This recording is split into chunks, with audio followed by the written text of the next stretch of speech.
Каждый год сотни животных восстанавливают свою свободу. Что происходит в этот момент и кто этим занимается? В этом видео вы узнаете, какие организации занимаются поиском, спасением и реабилитацией диких животных, а также их выпуском в естественную среду обитания. Узнайте судьбу тигрицы Авроры, медведя Диксона, белой медведицы и других животных. Посмотрите, как живет и чем занимается реабилитационный центр в Подмосковье. Существует множество организаций, которые помогают диким животным. Они часто сотрудничают с государственными органами, местными сообществами и другими неправительственными организациями, чтобы обеспечить наилучшие условия для спасения животных и их успешного возвращения в естественную среду обитания. Сейчас мы увидим пятерку крупных.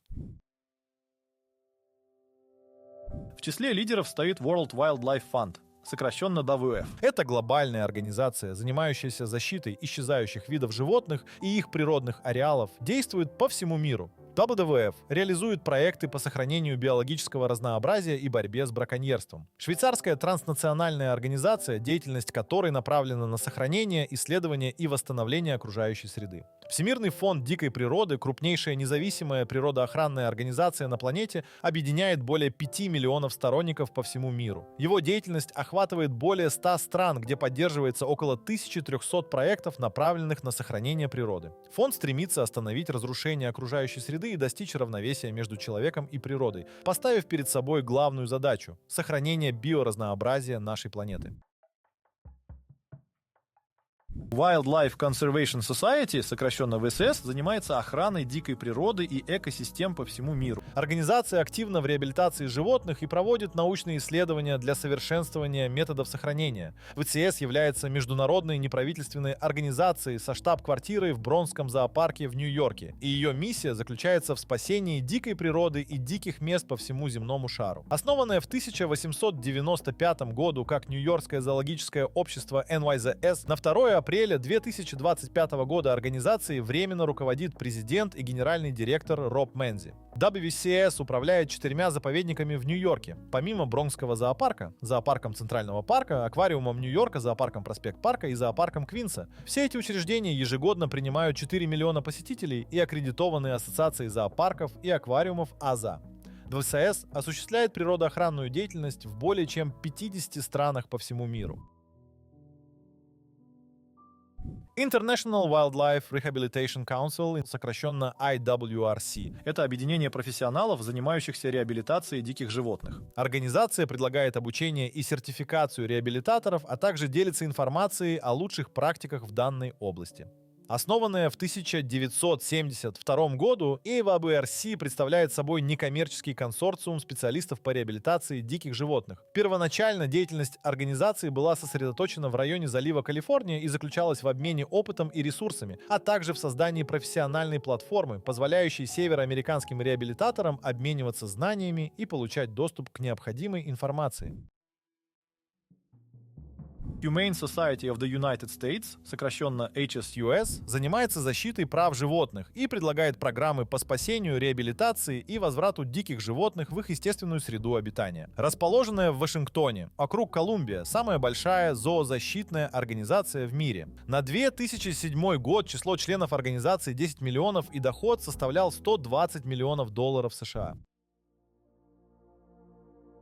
Defenders of Wildlife. Эта организация фокусируется на защите дикой природы и восстановлении среды обитания. Они также активно участвуют в реабилитации животных и борьбе с браконьерством. Перечислив важные организации, которые занимаются спасением диких животных, давайте посмотрим на конкретные случаи, когда помощь пришла животным в трудное время.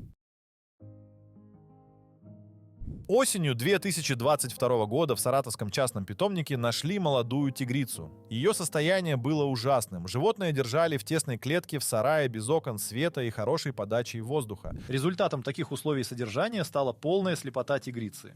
Ее изъяли, и ветеринары провели операции на обоих глазах, однако вернуть зрение уже не удалось. Тем не менее, операции помогли улучшить качество ее жизни и уменьшить страдания. Тигрице дали имя Аврора, и в настоящее время она находится в хосписе для для диких кошек «Дом тигра» в Ленинградской области, где получает необходимую заботу и питание под постоянным наблюдением специалистов. Хоспис был основан бывшими сотрудниками цирка, которые теперь заботятся о пострадавших диких кошках. Здесь предоставляют помощь тиграм, пумам и леопардам. К сожалению, даже после оказания медицинской помощи этих животных уже нельзя вернуть в дикий мир. Специалисты отмечают, что Аврора с каждым днем чувствует себя все лучше. Она набрала вес, и ее шерсть стала в лучшем состоянии. Постепенно тигрица становится более уверенной, проявляет активность и интерес к окружающему. В отношении владельца питомника было возбуждено административное дело. Мировой суд также изъял у предпринимателя других диких животных, включая африканских львят, канадскую пуму, мартышку и экзотических птиц.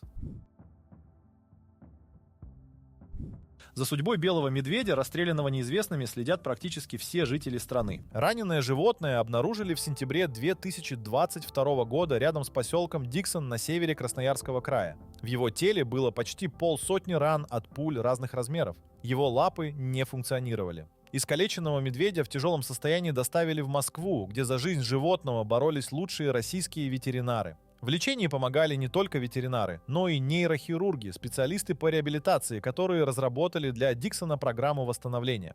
После нескольких операций Диксона, медведя назвали в честь места, где его нашли, направили на длительную реабилитацию в московский зоопарк. Работники зоопарка переоборудовали вольер и построили бассейн для реабилитации медведя в воде. В московском зоопарке Диксон прожил чуть более года. Тех, кто покалечил белого медведя, который занесен в Красную книгу, так и не нашли. В прокуратуре считают, что животное расстреляли в качестве самозащиты, ведь хищник находился поблизости к поселку. А ветеринарные врачи, спасшие Диксона и еще одну медведицу, о которой я расскажу далее, получили награды Росприроднадзора.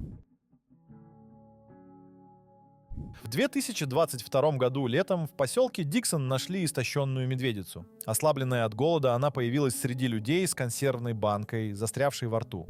Из-за этого хищница не могла питаться и утолять жажду, и, совершенно обессилев, упала на траву. На помощь к животному приехали специалисты из Москвы, которые оказали ей необходимую поддержку.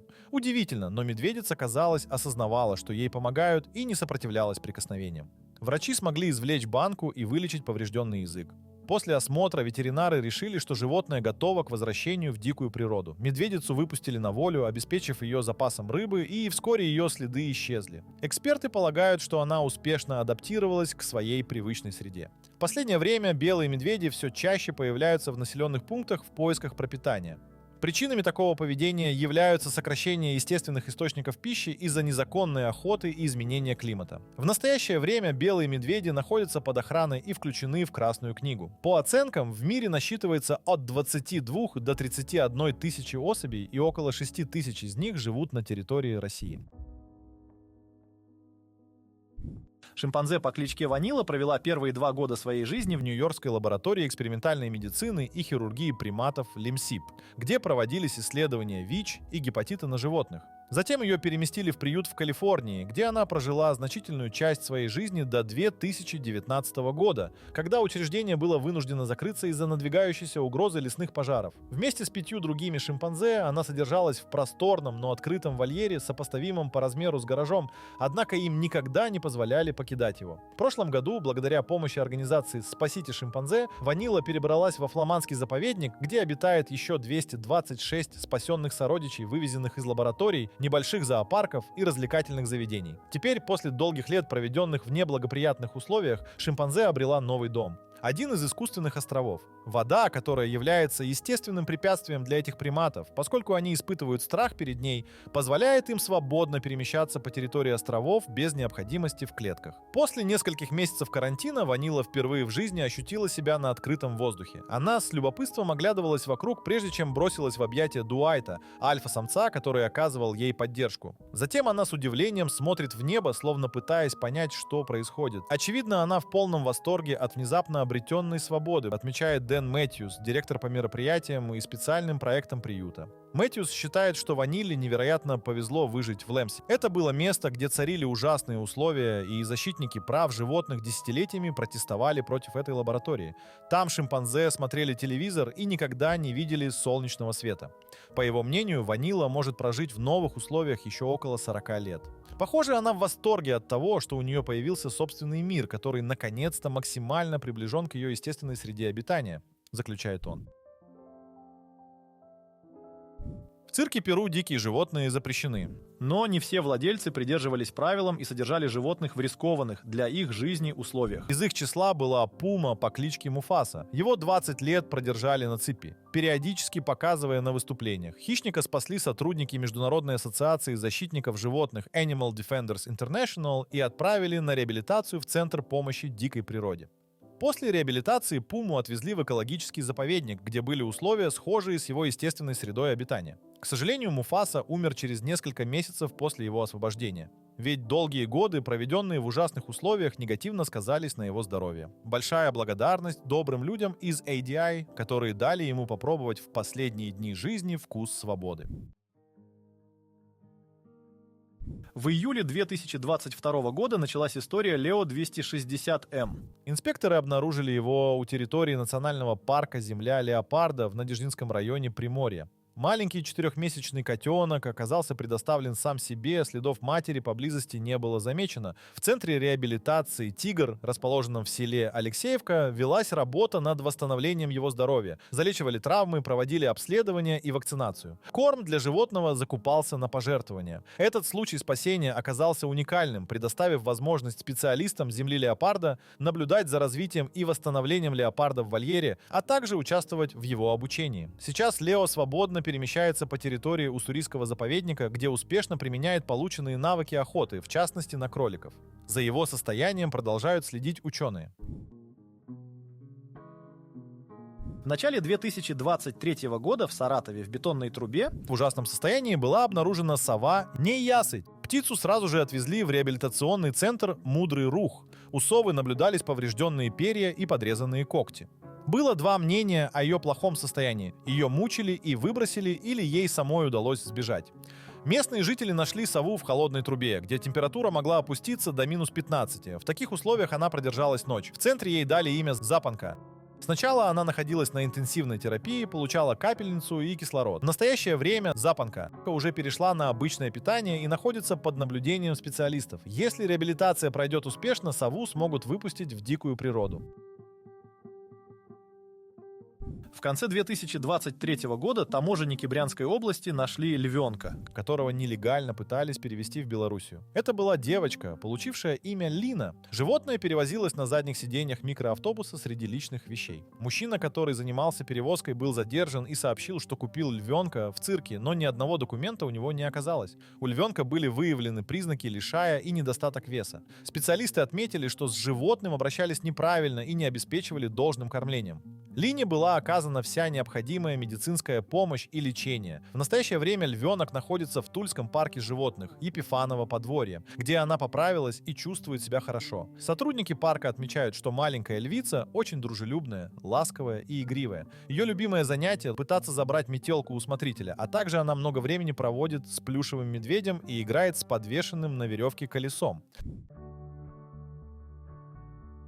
Сейчас мы познакомимся с интересным местом в Подмосковье рядом с городом Ехрома. И это реабилитационный центр, где проживают около 600 видов диких животных, которые подверглись жестокому обращению. Центр напоминает зоопарк, но в отличие от второго, в нем практически нет посетителей. На территории установлено большое количество вольеров, клеток, павильонов и зданий. Всем животным, которые попали в реабилитационный центр, оказывают помощь специалисты. Их выхаживают, лечат, кормят. Только в 2021 году в центр поступило 120 животных. Из них писец, 6 приматов, 4 енота, 13 экзотических змей, 4 лисы, несколько уток, десятки ястребов и сов. Из них 58 особей, которые прошли реабилитацию и успешно адаптировались, выпустили на волю. А кто-то из зверей нашел новый дом. Например, одного крокодила нашли в зоомагазине. Сотрудники не смогли предоставить документы на животное, поэтому его забрали. Теперь крокодил живет в эколого-биологическом центре Костромы. Некоторым не так везет с обретением нового дома.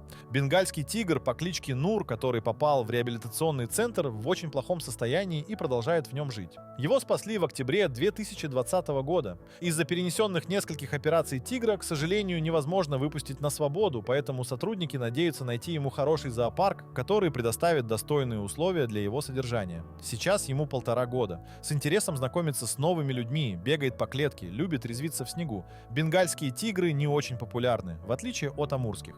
Так, бывший питомец амурский тигр Тамерлан проживает сейчас в свободном вольере в Ярославском зоопарке. Бывают случаи, когда животных, лосей или хищных птиц выпускают в дикую природу. К такому процессу подходят аккуратно, с умом. Анализируют, сможет ли животное приспособиться к среде обитания, питаться самостоятельно. Ведь бывают случаи, когда сова долгое время жила у хозяина и никогда не видела дикую мышь, потому что питалась только белыми. Если ее выпустить, то она, соответственно, будет искать белых мышей и не найдет. Реабилитационный центр для диких животных — это не просто приют, а настоящий храм заботы и защиты природы. Здесь каждая история важна, каждое животное получает шанс на новую жизнь. Специалисты центра и волонтеры работают, не покладая рук, обеспечивая страдающим животным медицинскую помощь, восстановление и, если возможно, возвращение в естественную среду обитания. Как мы видим, за последнее столетие человечество начало понимать чрезвычайную важность сохранения видового разнообразия. Отношение к природе становится все более ответственным. Вопросы сохранения жизни на Земле во всем ее многообразии обсуждаются и в научном мире, и в обществе. Многое удается изменить к лучшему. Однако мы понимаем, что впереди еще много работы. Каждый из нас может внести свой вклад в защиту окружающей среды, от простых действий, таких как сортировка отходов и экономия ресурсов, до участия в проектах по восстановлению экосистем. Спасибо, что были с нами. Оставайтесь на нашем канале и следите за выходом новых интересных роликов. До встречи!